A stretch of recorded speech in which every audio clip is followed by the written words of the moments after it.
Assalamualaikum warahmatullahi wabarakatuh. Kembali lagi di channel saya.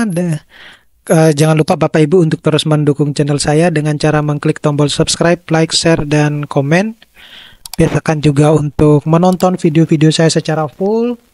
Nah, kali ini saya mau sharing terkait dengan pemberitahuan terkait periode BKD 2024 ini, di mana sebenarnya ada juga yang dokumen terkait dengan transisi BKD.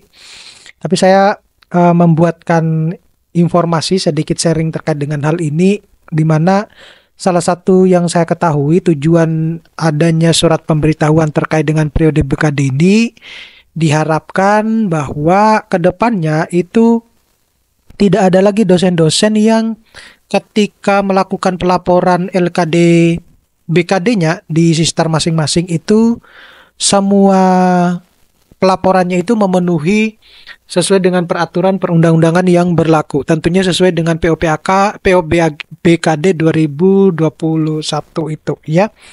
Meskipun kemudian nanti ada dokumen terkait dengan transisi BKD. Nah, kenapa demikian?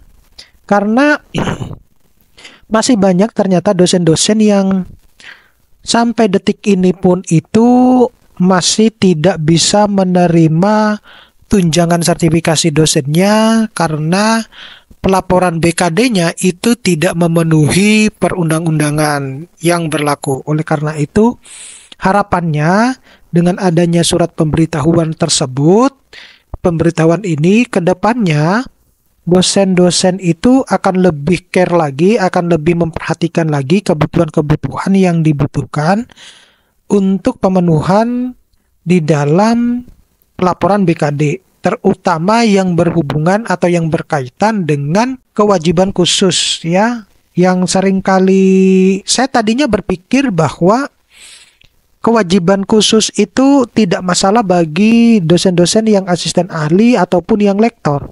Ternyata saya menemukan ada dokumen yang pernah saya pegang. Ternyata banyak sekali juga dosen-dosen yang bukan banyak ya. Artinya kalau kita compare dengan yang lektor kepala dan guru besar, setidaknya ada ternyata dosen-dosen yang masih asisten ahli maupun yang lektor itu yang masih tidak memenuhi perundang-undangan di dalam pelaporan LKD BKD-nya. Saya pikir hanya cuma yang lektor kepala ataupun yang profesor gitu. Karena saya berpikir bahwa oke lah, yang lektor kepala maupun yang guru besar itu mungkin mereka sudah senior sehingga apalagi diimbangi dengan perkembangan zaman sehingga untuk memahami suatu teknologi itu butuh waktu yang panjang.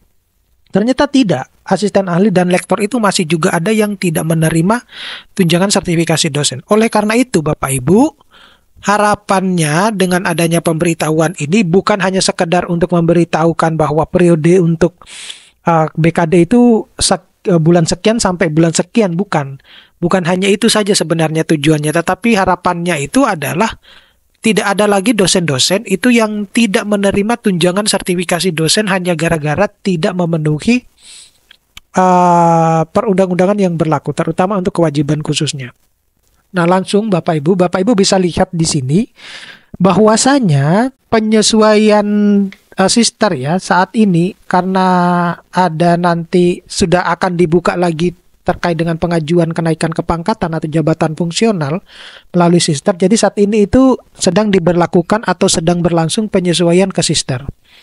Bersama ini disampaikan berbagai macam informasi terkait dengan periodisasi atau pemberitahuan periode BKD ini ya. Yang pertama itu memastikan kesesuaian dan keamanan data BKD untuk periode 2024 dan 2025 ya, 2024-2025 ganjil dan seterusnya per tanggal 21 Mei 2024.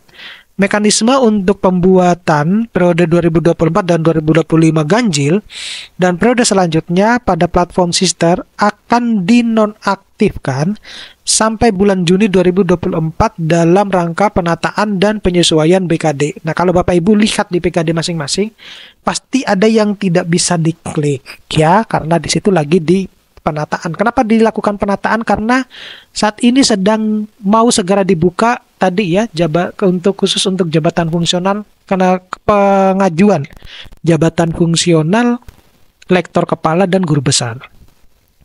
Kemudian yang kedua, Kemendikbudristek itu akan memberikan informasi mengenai pembukaan periode BKD 2024 dan 2024-2025 ganjil selanjutnya, sehingga unit BKD internal dihimbau untuk tidak membuka periode BKD sampai terdapat pengumuman berikut. Jadi nanti pengelola internal BKD masing-masing kampus itu akan mendapatkan informasi. Jadi mereka pasti belum akan membuat folder khusus untuk yang BKD 2024-2025 ganjil. Nah, jika Anda mengalami kendala, mohon menghubungi pusat bantuan di tautan berikut ini. Gitu. Jadi Bapak Ibu bisa menghubungi ini. Nah, saya tidak menjamin bahwa apakah Bapak Ibu sudah mendapatkan surat ini, oleh karena itu saya sharing terkait dengan surat ini. Mudah-mudahan Bapak Ibu bisa mendapatkan informasi dari video-video saya. Ya, itu singkat saja Bapak Ibu karena saya harus berpacu dengan video-video yang lain. Terima kasih, saya akhiri. Assalamualaikum warahmatullahi wabarakatuh.